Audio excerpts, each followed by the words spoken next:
Bon bah j'espère que le son il marche. Coucou! Salut les spätzle. Bon, je n'aime plus ma moto.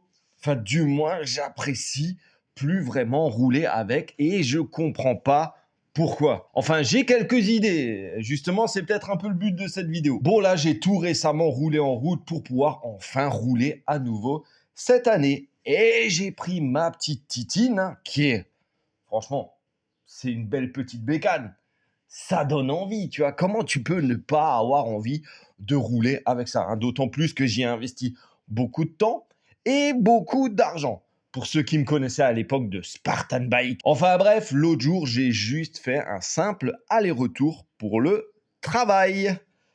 Et quand je suis arrivé au boulot, j'étais mort. Et quand je suis rentré du boulot, j'étais mort. Voilà. J'avais mal au cul, j'avais mal au poignet. Le comportement de la moto, j'en sais rien. Enfin, je comprends pas. Alors, je suis d'accord, je vieillis. Je suis d'accord, ça fait 2-3 ans que j'ai pas roulé. Peut-être que mon corps, il doit s'habituer. Mais ce que je comprends pas, c'est qu'avec cette moto, j'ai littéralement traversé l'Europe. Les plus beaux et les plus gros road trips que j'ai fait, c'était avec cette petite pépite et son petit réservoir de 13 litres qui garantissait une autonomie où je serrais souvent les fesses. Et ça me dérangeait pas. Comme dit, j'ai traversé l'Europe, j'avais mis des porte-bagages, j'avais fait tout un système de bricolage où j'avais mis un top case et tout. Et ça allait très bien. Après, bon, tu vas me dire, c'était il y a 10 ans. Il y a 10 ans, j'étais peut-être un petit peu plus jeune et un petit peu plus fringant. Certes. Mais là, il y a un truc que je comprends pas. Quand je roule avec, je la trouve tape-cul. Je trouve que la fourche, elle talonne. Je trouve que le châssis... Bref, est-ce que j'ai besoin de l'apprivoiser de nouveau? Est-ce que c'est peut-être juste ça? Ou est-ce que je suis devenu un vieux con qui a besoin de s'acheter une moto de touring? Non pas que j'en ai pas envie, mais regarde-moi cet engin, ça me fait chier de l'avoir dans le garage et elle roule pas. Et c'est un peu le but de la vidéo d'aujourd'hui. Peut-être essayer d'apprivoiser à nouveau la bête, parce que bon, elle a quand même un sacré caractère. Je dirais pas que c'est pas donné à n'importe qui de la conduire, mais faut aimer. Donc là, ce qu'on va faire, on va aller rouler. Je vais aller faire les routes de mes premiers amours, mes premières balades, mes premiers cols. C'est ce qu'on va essayer de faire ensemble et on va essayer de voir qu'est-ce qui se passe là-dedans. Voilà. Et ce sera peut-être aussi un peu à l'occasion de vous de me dire est-ce que ça vous est déjà arrivé? Parce que est-ce que je suis le seul à qui ça arrive là de se dire que putain, c'est un truc que j'adore mais j'aime plus? Tiens non, ça me rappellerait pas quelque chose par rapport à l'airsoft ça récemment. Allez, je pète là. Bon les gars, première étape incontournable, hein. C'est toujours ici que je passais. On va chercher de l'essence. Donc on va faire un crédit à la banque, hein, au vu du prix du carburant en ce moment. Allez, on va pas pleurer, mais putain, il y a 10-15 ans, je payais 1,15 le litre. Tu te rends compte? 1,15? C'est n'importe quoi. C'est un truc de ouf. Allez, 95,10. Quand je pense qu'il y en a certains qui font leur diva. Moi je mets que du 98. Ou le pire, quand t'es en balade en groupe et que le mec il te dit ah non mais moi je vais pas à cette station, il n'y a pas de 98. Yo mais les gars, 98, 95 ou même 95 E10, ça passe. Écoute, j'ai eu presque une dizaine de motos depuis que je fais de la moto. J'ai toujours mis ce que je trouvais dedans et ça n'a jamais posé problème. Alors ouais, de temps en temps, je mets du 98. Alors à savoir aussi hein, qu'il y a certaines pompes où c'est la même cuve. Hein, donc tu payes juste plus cher pour la même chose. Hein, faut le savoir. Hop là, oh putain, il en a mis partout. Mais du coup, en road trip, vous faites comment les gars? Parce que quand tu pars en Europe de l'Est, assez loin, ou pour ceux qui font de l'off-road là en Afrique, là t'es déjà content même quand tu trouves du 92. Hein? Et tu mets ça dans ta bécane et elle le supporte très bien. Alors je sais, il y en a, ils vont vriller, il y en a, ils vont dire n'importe quoi. Nan. Possible, mais bon, moi comme dit, hein, j'ai toujours fait comme ça, jamais eu de soucis. Alors dites-moi dans les coms, hein, peut-être que vous avez des exemples ultra concrets hein, de bécanes qui ont explosé une fois que vous avez mis du 95 au lieu de mettre du 98. Mais ça marche, hein, ça marche. Et c'est une Ducati. Une Ducati, c'est censé être fragile. Ça mange tout ça. Bon alors pour la petite histoire, la moto j'ai commencé ça en 2004-2005 avec ma mobilette. Bon c'est une mobilette, hein, voilà. Et j'ai très vite passé le permis 125. J'avais une belle petite Ridgeway RS2 Matrix. Voilà, Ridgeway RS2 Matrix 125. Alors c'était un veau, hein. Ça avançait pas, ça faisait 13 chevaux. Je me rappelle un jour, je m'étais fait niquer par un mec qui avait une 50 préparée. Enfin bref, je te raconte pas comme je l'avais mauvaise, hein. Laisse tomber. Par contre, les bornes, j'en ai fait avec cette bécane, c'était un truc de ouf. Pour tout vous dire, il y a des jours, des lundis matins où il faisait beau comme aujourd'hui, hein. D'ailleurs ça tombe bien, on est un lundi, ben, j'allais pas au travail. Je séchais le travail, j'ai appelé la secrétaire, je disais ouais j'ai mal à la tête, je me sens pas bien. Et j'allais rouler. Et justement, j'allais faire la route qu'on va faire maintenant. Alors pour ceux qui sont du coin, je pense que vous avez reconnu les villages. Je pense que vous savez où est-ce qu'on va aller. Voilà. Donc on va pas faire durer le suspense plus longtemps, hein. On va au col du Pigeonnier. Voilà. Ce col, je l'ai poncé tous les week-ends pendant presque 2 ans. Après, je connaissais que ça, hein. Bon, je me baladais aussi à droite à gauche, mais j'allais pas trop dans les Vosges là qui sont là en bas et tout. Je restais beaucoup ici. Et c'est là où j'ai vraiment pris le kiff de faire de la bécane. C'était, ouais, ça fait partie, voilà, le faux point mort. Ouais, ça fait vraiment partie de ce qui a fait que je kiffe la bécane et surtout que je kiffe le fait de rouler. On en parlera plus tard, mais moi j'aime autant rouler en voiture. En voiture, oh là là, en moto et en voiture. Voilà, j'espère que vous m'entendez bien, j'espère que le son il est pas trop dégueulasse parce que là, il y a quelques années je vous faisais du motovlog, c'était simple, tu prenais ta GoPro, tu branchais un micro, c'était réglé. Là avec les nouvelles GoPro, il faut un adaptateur, il faut un truc, un micro Bluetooth et tout. Enfin bref, c'est la merde.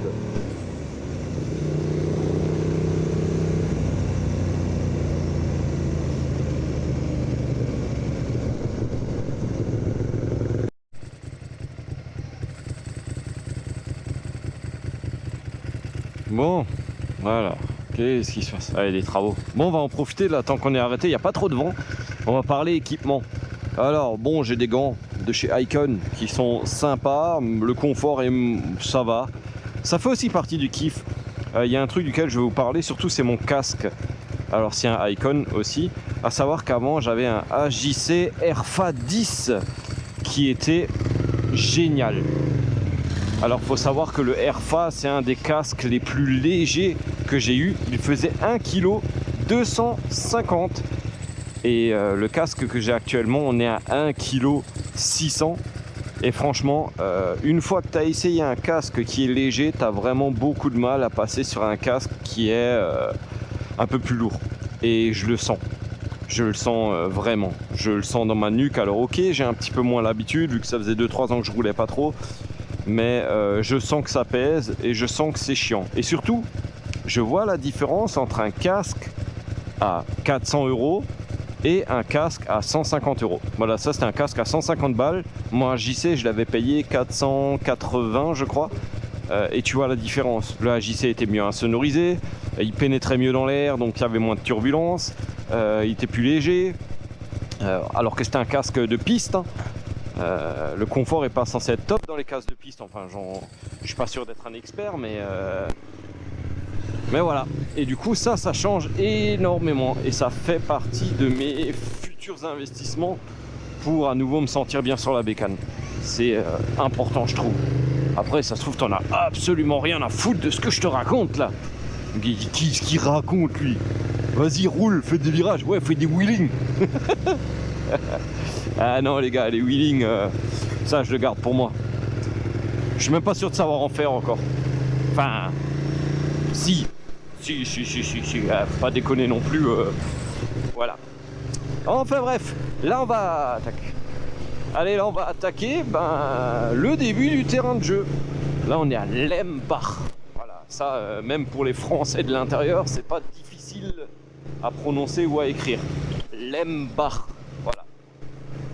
L-E-M-B-A-C-H, Lembach, voilà, et pas Lembach, comme j'ai déjà pu l'entendre, Lembach. Ah, tu vois, là j'étais apprenti, là, dans le garage, là, à l'époque. Et je venais avec ma première moto ici. Voilà, un petit X600, là, nickel.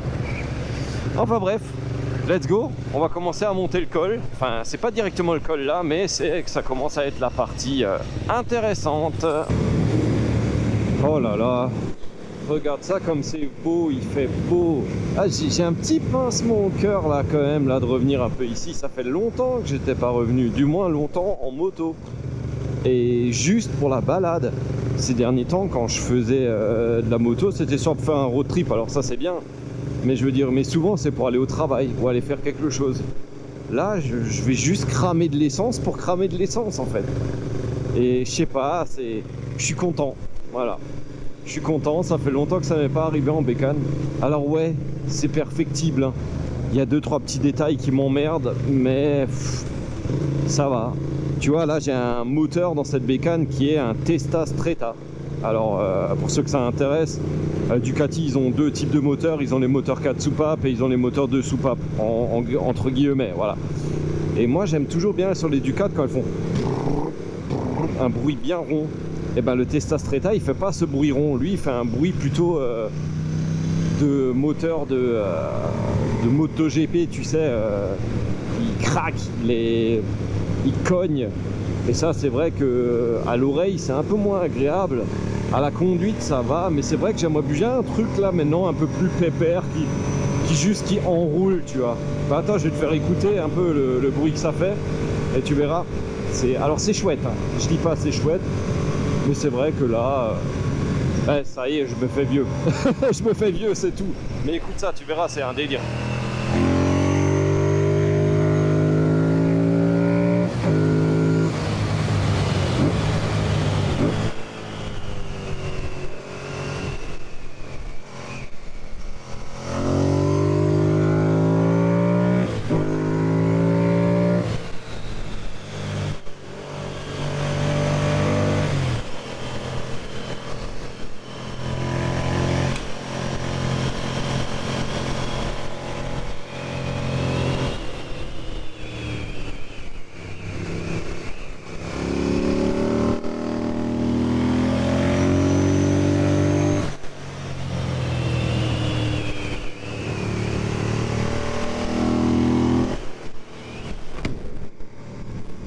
Par contre, il y a un truc qui m'a toujours fait halluciner. Je sais pas si tu as vu le contour de la bécane avant quand j'ai donné du gaz. Je suis monté à max 7000. Ce moteur, c'est un truc de ouf. T'as pas besoin de taper dedans haut dans les tours. Et pourtant, hein, il marche là-bas en haut. Hein. Tu vois ce qu'il avait là, un petit truc pépère comme ça. Je pense que ça serait un peu plus mon kiff.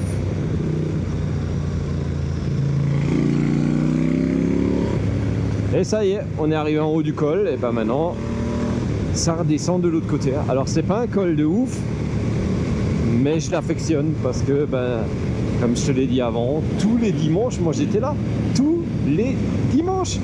Je me rappelle d'une histoire avec un pote que j'avais pas vu depuis un moment, ben, quand je l'ai emmené ici au bout de 6 mois, et que moi je venais tous les week-ends. Ah, on a roulé comme des oies vent descendant. Et il m'a dit, mais waouh, comment tu fais et tout, t'as trop progressé, machin. Et puis moi, là, tu sais, j'ai fait le pilote du genre, ouais, mais tu sais, machin. Alors qu'en fait, je viens juste ici toutes les semaines, tu vois. Oh là là, la mauvaise foi. Ah, juste comme ça, en sortie de virage, là, ça surprend. Ça surprend. Ah les gars, par contre je vais vous montrer un truc. Est-ce que vous connaissez le Hollywood alsacien? C'est... Nous aussi on a un Hollywood en Alsace.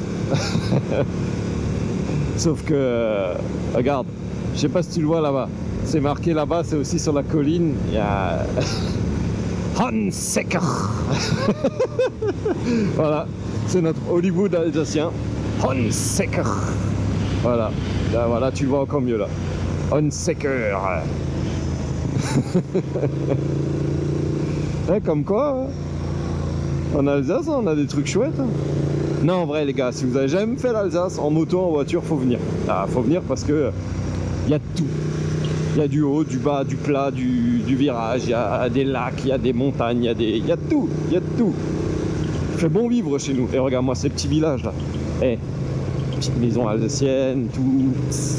La belle vie, la belle vie.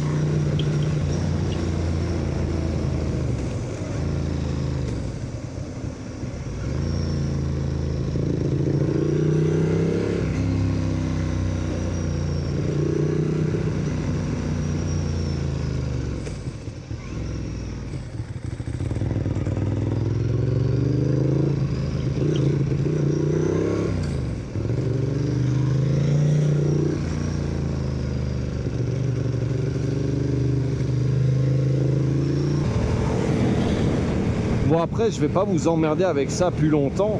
Là la route va continuer à serpenter jusqu'au prochain village. Et puis on va monter, hein, donc on va passer Clébourg pour ceux qui connaissent. Et puis on va monter par le col du Pfaffenschlick, putain j'arrive plus à le dire, du Pfaffenschlick qui est juste là-bas, qui va permettre de faire une boucle pour revenir sur l'Embach. Donc voilà, si vous êtes du coin, je pense que vous la connaissez. C'est un petit truc sympa à faire, c'est chouette. Si tu veux faire une petite balade du dimanche, franchement, c'est top. Bon allez, revenons-en à nos moutons. C'est ça qui nous intéresse dans cette vidéo, c'est que je n'aime plus ma bécane. Je prends plus de plaisir à rouler avec. Et ben aujourd'hui ça va. Vraiment ça va. J'ai un petit peu mal au cul. J'en ai marre d'avoir les jambes serrées. Voilà. Ah, faut pas oublier que c'était une sportive hein, de base. Donc tu as les jambes vachement pliées, vachement hautes. Et ça c'est un détail que je peux essayer de régler avec des cale-pieds un petit peu plus bas. On va peut-être travailler là-dessus. Mais sinon autrement là, bah en fait ça va. Je crois qu'en fait le problème c'est moi. Déjà j'ai vieilli. Bah, voilà, okay, j'ai que 36 ans, mais quand même il y a quand même presque 10 ans qui se sont passés depuis mes plus gros kiffs avec cette bécane. Et bah, je suis juste un peu devenu trop con. Peut-être dans mes choix. Avant tu prenais un truc, peu important que ça roulait, tu tapais des bornes. Maintenant tu commences à réfléchir, confort, consommation, si ça, machin. Il y a quelques bécanes super sympas là qui m'intéressent là. Mais ça n'a pas la gueule de ce truc, tu vois. Voilà. Mais franchement, je crois que le problème c'est surtout moi. Et que là, en fait, je suis en train de kiffer. Je me suis jamais pris le temps de juste rouler pour rouler ces derniers temps. Et je crois que là, je redécouvre quelque chose, tu vois. Et je pense peut-être qu'avec le temps ça va se faire. Mon cul va peut-être s'habituer à la selle aussi hein. Récemment j'ai refait du vélo et j'avais mal au cul. Alors que quand j'étais gamin je faisais du vélo, mais des kilomètres je faisais en vélo. Et ben ça doit être pareil. La bécane elle n'a pas perdu de sa superbe hein. Elle a toujours un châssis ultra maniable, hors du commun. C'est un truc de fou. J'ai réglé un peu les suspensions. Faut que je travaille sur la fourche devant, elle a une petite fuite. Voilà, ça c'est pas ouf. Faut que je m'occupe des freins parce que ça freine pas comme ça devrait freiner. Alors attention, attention. Moi je parle de freins. Elle freine mieux que la plupart des bécanes que je connais. Voilà, ou que j'ai essayé. C'est juste que là, par rapport à avant, par rapport au freinage qui est censé donner une Ducati, hein, c'est un peu moins bien. Mais sinon ça fait largement le taf. Le mec de devant il doit se dire mais putain pourquoi il gesticule comme ça sur sa moto là. T'inquiète pas mon gars, je suis tout à fait normal et je vais lancer un dépassement juste après cette série de courbes, ou peut-être même juste là, je me rappelle plus, non, là c'est chaud quand même. Alors je pourrais, mais c'est chaud. Voilà. Regarde-moi ça, 4000 tours minute, peinard. Ça roule, ça roule. Franchement, elle est top cette bécane. C'est pour ça que je me dis je suis con et je m'en veux de pas kiffer rouler avec alors qu'elle a tout pour plaire cette bécane, tu vois. Je suis juste trop con en fait, c'est tout. Moi je vais arrêter de vous saouler avec ça là, depuis avant je parle. Enfin bref, dites-moi aussi dans les commentaires si vous aussi ça vous est déjà arrivé ça, cette situation là. Moi aujourd'hui là je vais juste continuer à kiffer, je vais juste continuer à rouler, je pense qu'en adaptant un petit peu mon équipement aussi un peu, en achetant du meilleur équipement, hein. Je vous l'ai dit avant, j'ai changé de casque et tout et j'ai du truc moins bien qu'avant. Ça peut jouer aussi, confort c'est important. Mais voilà. Ah, petit dédicace, ce virage où tout le monde pose le genou. Allez là on y va.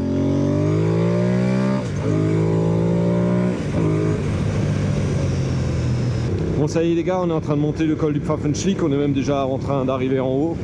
J'espère que cette vidéo vous a plu. En tout cas, moi j'ai kiffé prendre la bécane ce matin. Il fait beau, il fait chaud. Voilà, c'est super agréable. J'espère que cette vidéo vous aura intéressé. J'espère qu'elle vous aura appris quelque chose. J'espère qu'il y a des gens qui sont aussi dans cette situation-là et que cette vidéo leur fera comprendre qu'il faut peut-être pas perdre espoir, parce que là, moi je suis vraiment en train de re-kiffer ce que je fais. J'avais laissé la moto un petit peu en stand-by sur les 2-3 dernières années et franchement ça me faisait mal. Et là je kiffe en fait. Donc là ce que je vais faire, je vais couper la caméra, je vais couper les micros, je vais tout ranger et moi je vais continuer à rouler. Je sais pas où je vais aller. Ne pas avoir de plan, c'est le plan. Donc là je vais juste me laisser kiffer. Par contre je pense que je vais aller boire une bonne bière parce que j'ai soif. Voilà. Allez, je vous fais tous ces gros schmutz, mes Spätzle. Et regarde, on va finir avec la vue sur la vallée alsacienne là. Waouh, waouh, waouh. Regarde-moi ça. Magnifique. Allez, clap de fin. Gros schmutz tout le monde.